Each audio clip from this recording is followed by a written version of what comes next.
So next, now we will discuss some test of convergence for positive term series. Now these tests are mainly for the positive term series. Okay. So the first of such is, the name is first comparison test. We will compare something and then we will test it is converging or not. So for comparison you need two things. So you have un and vn, two positive sum series, both of them, and you have a k greater than 0. Then for every k there exists a m. And what is m? M is a natural number. There will always exist a natural number such that un is less than equal to the k into vn. So nth term of u series will be always less than the k multiple of nth term of the vn series for all n greater than equal to m. Now if you find such two series un and vn, then what will happen? Now we can relate them. If un is converging, then vn also converging. If un diverges, then vn also diverges. So what it says, that if un is less than equal to kvn, so what I am saying, un is smaller and vn is larger, it means this, just analogy. So if the bigger thing is converging somewhere, then you can obviously say that un cannot go outside it, so it always have to converge. Now the opposite thing, if again un is inside vn and un is diverging to infinity, then how can you converge vn? Vn also have to converge somewhere. So these are the two things. Now you can remember these tests by some analogies, which seems you easier. Now there is second comparison test for us. What it says, we have un and vn are positive term series again. Now the relation is a bit different. You will find the un upon un plus 1, the ratio of two consecutive terms, and then you will find it for second sequence or series vn upon vn plus 1. And if this ratio is greater for un, then what it means, then again they will be related. And how they will be related? If vn converges, the later one, then the un also converges, and if the first one diverges, then the second one also diverges. So this is the relation. Now P series test, it is quite easy. It is for all the series of form this one upon n to the power p. So if the value of p is greater than 1, then the series converges. If the value is not greater than 1, the series does not converge. Easy. There is another limit form comparison test. This is again a comparison test, but limit form. How? Now here again you have un and vn, two positive term series, and it says the limit n tends to infinity, un upon vn, it is equals to some L. What is L? It should be finite first of all. Second, it should be non-zero. If it is 0, then the test will not work. So if these two conditions are satisfied, then what will happen? Then un and vn are converge or diverge together. What it means? If un converge, then it is says that vn also converge, or vice versa. And if un diverge, then if and only if vn diverge. So the by limit test, this is the relation between these two series. Okay.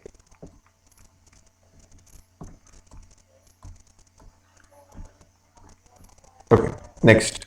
Now there is D'Alembert's ratio test. What it says, if you have a series a, and again it is of positive term, then you will find this. Here you don't need two series to compare or something. That's why its name is ratio test. Its name is not comparison test.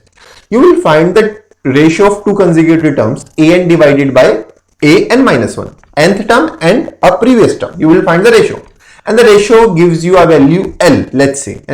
Now if the value is greater than 1, then the series converges. If the value is less than 1, then the series diverges. And if it is equals to 1, then we can't check. We have to use some other method. Now it is not saying that it should be finite. It can also be finite. It can be 0. It can be any value. But we will just consider it for the 1. If it is greater than 1, it converges, this ratio. If it is less than 1, it diverges.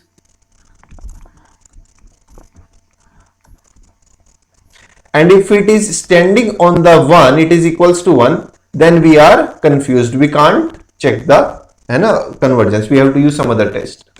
Now next is Rebbe's test. Again we need only one series for this. If n is a positive term series, then this value, limit n tends to 0. Now it is same as the D'Alembert's ratio. But if the test is not working there, the limit is equals to 1. So what you will do, you will try Rebbe's test. You will find this value.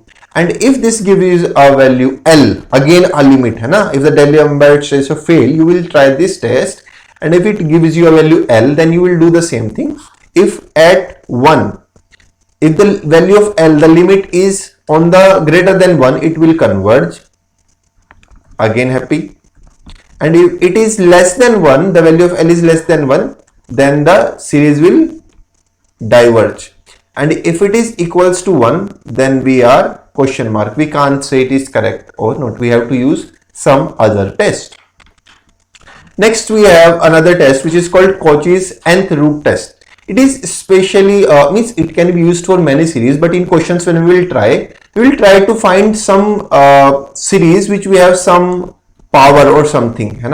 If you have a series of this form, or let's say n to the power n form, you want to check that this is convergent or not. In such, whenever the power is some n or n square or something, then this test is very useful. Because what you do when you are checking this, what you will do, you will take the power of the terms by 1 by n, and then you will find the limit.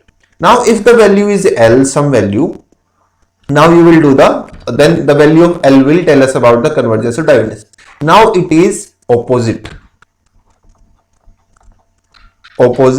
of other test.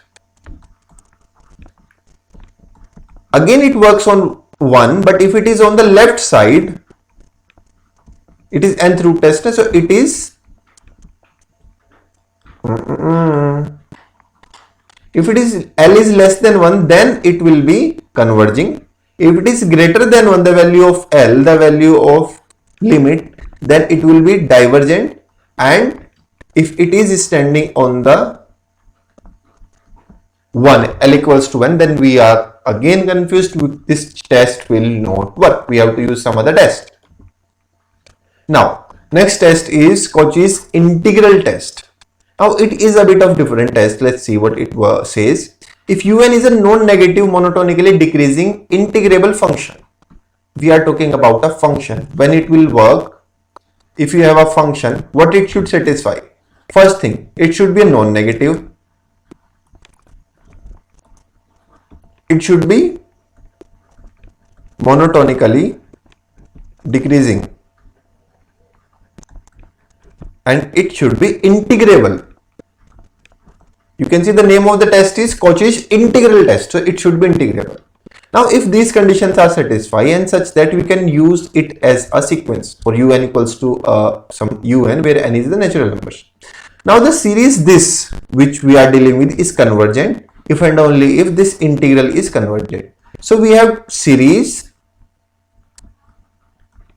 and we have a integral.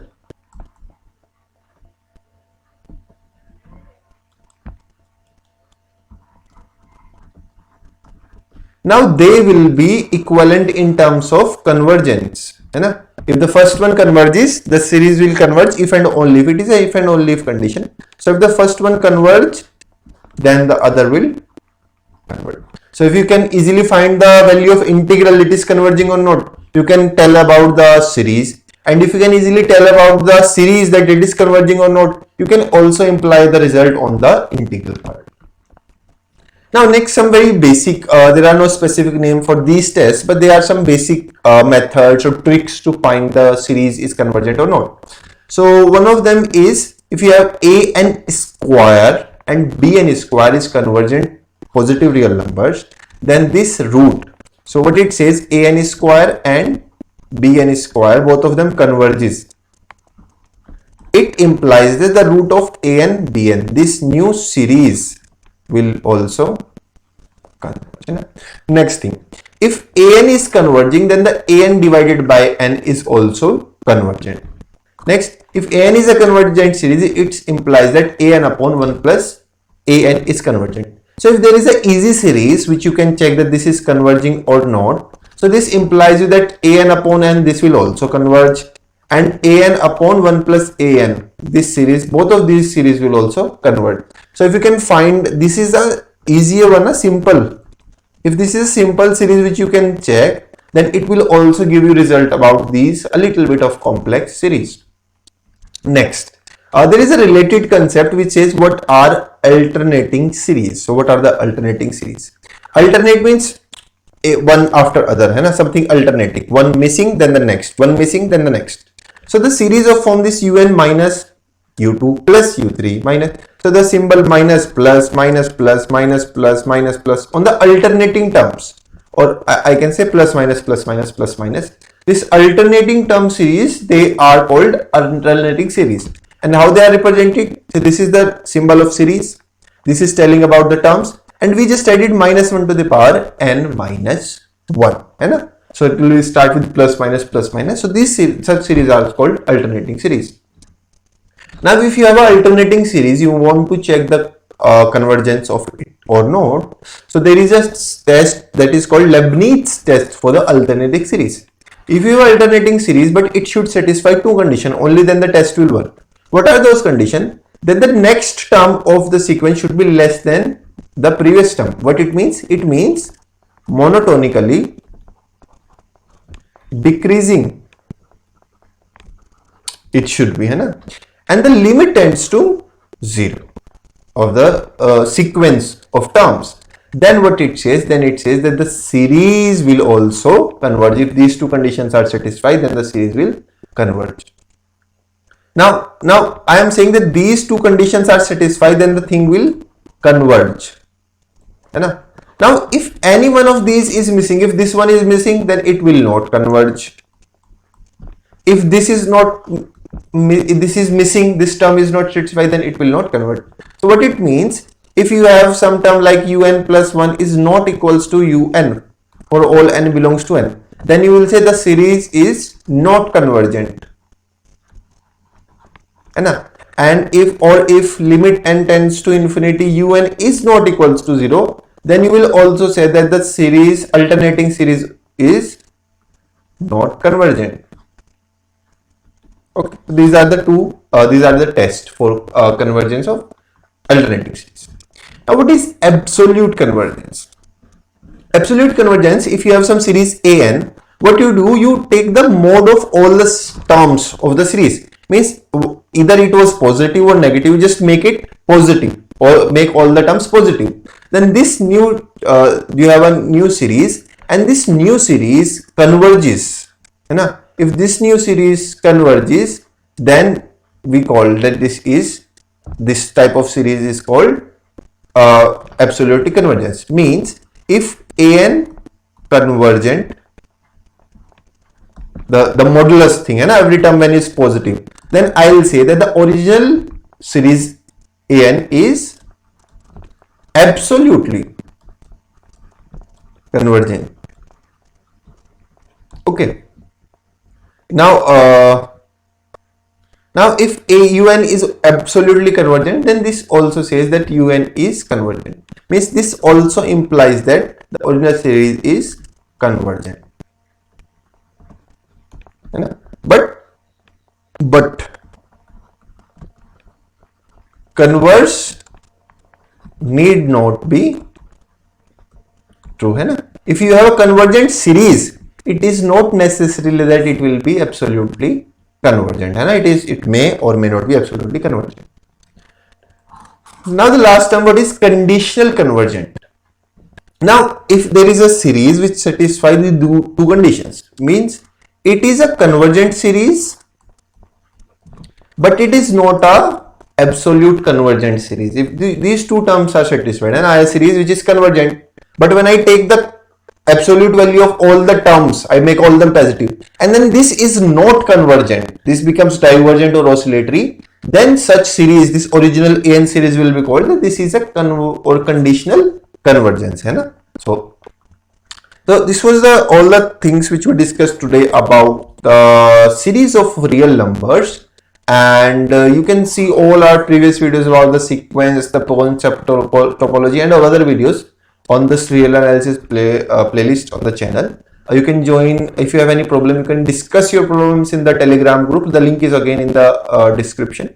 You can like, comment and subscribe. Just if you like the videos, you can share it with your friends, those who are doing masters or graduation in mathematics.